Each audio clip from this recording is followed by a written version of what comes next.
Hello and welcome two strings of life, जहाँ पे हम बायोलॉजी रिलेटेड सारे टॉपिक्स को बहुत ही इजीली डिस्कस करते हैं। इस प्लेलिस्ट में हम लोग डिस्कस कर रहे हैं क्लास 9 का chapter that is improvement in food resources related to plants. और आज की वीडियो में हम लोग देखेंगे क्रॉप प्रोटेक्शन मैनेजमेंट। हम लोग ये टॉपिक स्टार्ट करेंगे। So without any further ado let's roll right into the video.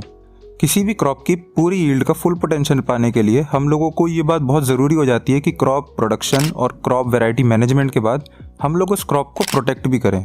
Protect किससे करना है? Pest, pathogen and weeds. और अगर हम लोग प्रोटेक्शन नहीं करेंगे then we can lost 50 to 70% of the yield. मतलब 50 से 70% आप लोगों की पैदावार यील्ड जो है वो लॉस्ट हो जाती है अगर आप क्रॉप को प्रोटेक्ट नहीं करते हो।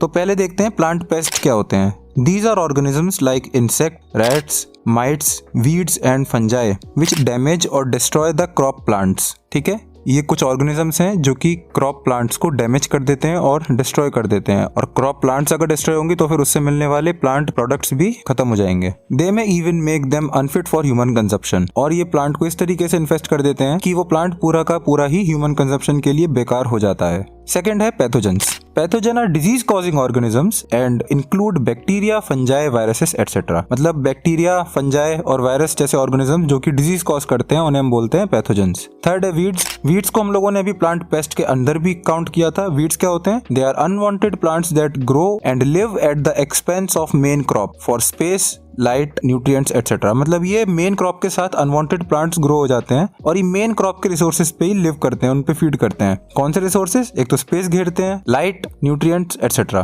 तो जितनी भी फील्ड क्रॉप्स होती हैं वो काफी हद तक इन तरह के अनवांटेड चीजों से इन्फेस्टेड रहती हैं। ठीक है, और इनको कंट्रोल करने के कुछ इफेक्टिव मेथड्स होते हैं। For example the use of pesticides और बायोसाइड्स। पेस्टिसाइड क्या होता है? The chemicals that are used to kill the pest of plant are known as pesticides. और ये सब पॉइजन्स होते हैं बेसिकली। ठीक है, तो ऐसे केमिकल जो प्लांट के पेस्ट को किल करने का काम करते हैं उन्हें हम बोलते हैं pesticide. These pesticide are sprayed on the crop plants or are used for treating seeds and soil। मतलब या तो आप इस पेस्टिसाइड को प्लांट पे स्प्रे कर देते हो या फिर आप इस पेस्टिसाइड से सॉइल को और सीड्स को ट्रीट करते हो। पेस्टिसाइड में क्या क्या चीजें आती हैं? इंसेक्टिसाइड्स, फंगीसाइड्स और वीडिसाइड्स। इनका काम भी इनके नाम से रिलेटेड है। Insecticide are used for killing the insects, fungicides are used for killing the fungi या फंगस, और weedicides are used for killing the weeds. But still हम लोगों को काफी जुडिशियसली डिसीजन मेक करना होता है कि क्या हम लोगों को एक्चुअल में ये पेस्टिसाइड और इंसेक्टिसाइड वाले मेजर्स तक जाना है, क्योंकि ऐसा करने से काफी भारी मात्रा में एनवायरमेंटल पॉल्यूशन होता है। प्रेफरेबल चॉइस ये होती है कि हम पेस्टिसाइड और इंसेक्टिसाइड्स पे जाने से पहले कोशिश करें कि हम ज्यादा से ज्यादा प्रिवेंटिव मेजर्स ले सकें ताकि इन्फेस्टेशन बाय पेस्ट और इंसेक्ट्स कम से कम हो और हम लोगों को पेस्टिसाइड ना ही यूज करने पड़े या फिर बहुत कम अमाउंट में यूज करने पड़े। ठीक है, तो हम क्या क्या प्रिवेंटिव मेजर्स ले सकते हैं? Use of paste and disease resistant hybrid varieties of the crop plants. मतलब हम ऐसी वेराइटीज लें जो कि ऑलरेडी पेस्ट और इंसेक्ट से रेजिस्टेंट हो। ठीक है।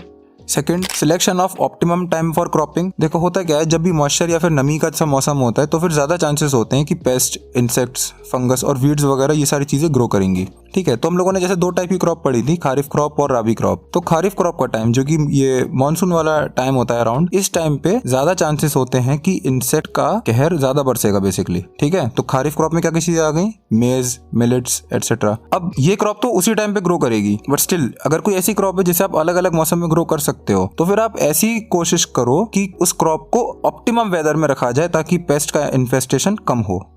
Third, crop rotation and multiple cropping. ये हम लोगों ने जब क्रॉप रोटेशन और मल्टीपल क्रॉपिंग पढ़ा था तब भी पढ़ा था कि ऐसा करने से पेस्ट का इन्फेस्टेशन कम होता है। इन्फेस्टेशन का मतलब है पेस्ट का लगना। फोर्थ है क्लीन कल्टीवेशन। आपको साफ सफाई रखनी चाहिए ताकि कीड़े मकोड़े ना आए। Fifth, summer ploughing. समर के टाइम पे आपको खेतों को जोत देना चाहिए। प्लोइंग का मतलब होता है कि जैसे आप ट्रैक्टर से मिट्टी को ऊपर नीचे करते हो बेसिकली। ठीक है, मिट्टी को पलट देते हो, तो समर प्लोइंग, समर के टाइम पे प्लोइंग करनी चाहिए। और सोइंग हेल्दी सीड्स ओनली। आप ऐसे बीजों का इस्तेमाल करो जो कि ऑलरेडी हेल्दी हो, ना कि उनमें कीड़े वगैरह लगे हुए हों।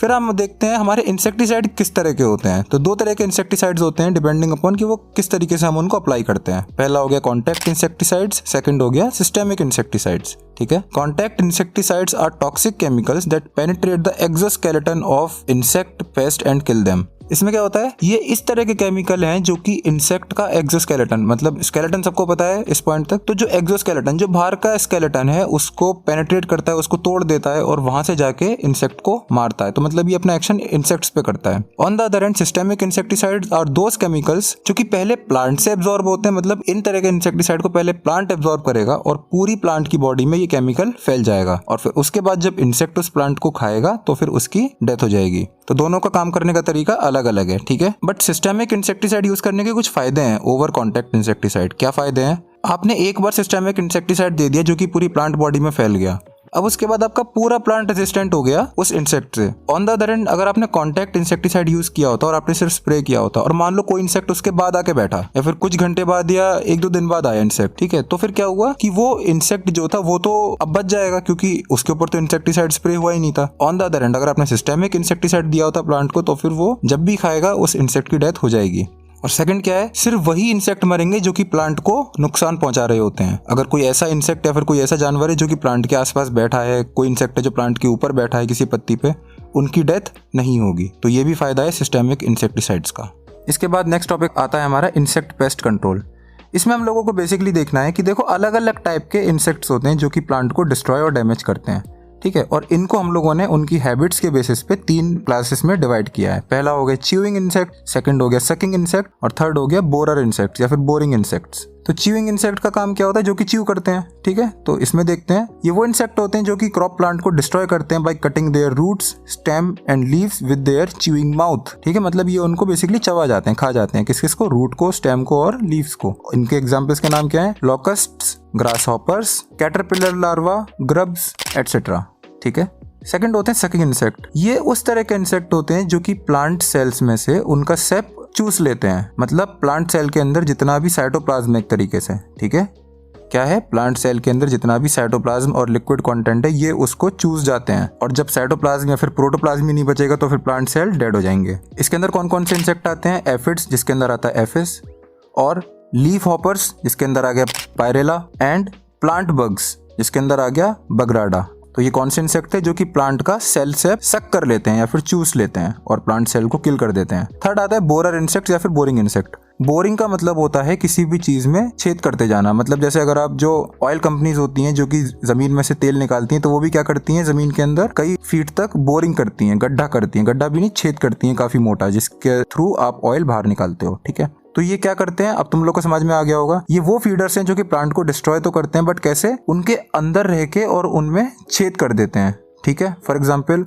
Sugar cane borer, pod borers, cotton boll weevil and grain weevil. मतलब sugar cane borer sugar cane पे अटैक करेगा, पॉड बोरर्स जैसे पॉड हो गया मटर की जो होती है ना जिसमें से आप छीलते हो और क्या कहते हैं मटर निकालते हो, तो उस चीज को आप पॉड कह सकते हो। तो पॉड बोरर्स उसमें कर देते हैं डैमेज, कॉटन बॉल वीविल जो कॉटन की बॉल आती है उसको खराब कर देते हैं, और ग्रेन वीविल एटसेट्रा, ठीक है। ऑल्सो जो फ्रूट्स वगैरह होते हैं या फिर कुछ वेजिटेबल जैसे कि अमरूद, बेर, करेला, लौकी, तोरई, घिया, ठीक है, इन सब के अंदर जो गिडारे लग जाती हैं उन्हें हम बोलते हैं मैगट्स, MAGGOTS मैगट्स। और ये गिडारे जो हैं ये भी एक तरह के बोरर इंसेक्ट्स हैं, ठीक है। अब इनको रोकने के लिए हम क्या क्या अलग अलग तरीके के कंट्रोल मेजर्स ले सकते हैं वो एक बार देख लेते हैं। तो पहला हो गया जो इंसेक्ट रूट को कट कर रहे हैं, जैसे च्यूइंग इंसेक्ट थे जो कि कट करते थे, बट च्यूइंग इंसेक्ट में भी स्टेम, लीफ और रूट्स पे था ना, तो जो रूट को कट करने वाले इंसेक्ट थे उसके लिए हम क्या करते हैं, हम सॉइल में ही इंसेक्टिसाइड्स को मिक्स कर देते हैं, ठीक है। क्या करते हैं, मिट्टी में ही इंसेक्टिसाइड मिला देते हैं क्योंकि रूट कटिंग वाला इंसेक्ट जो है वो मिट्टी में ही तो आएगा,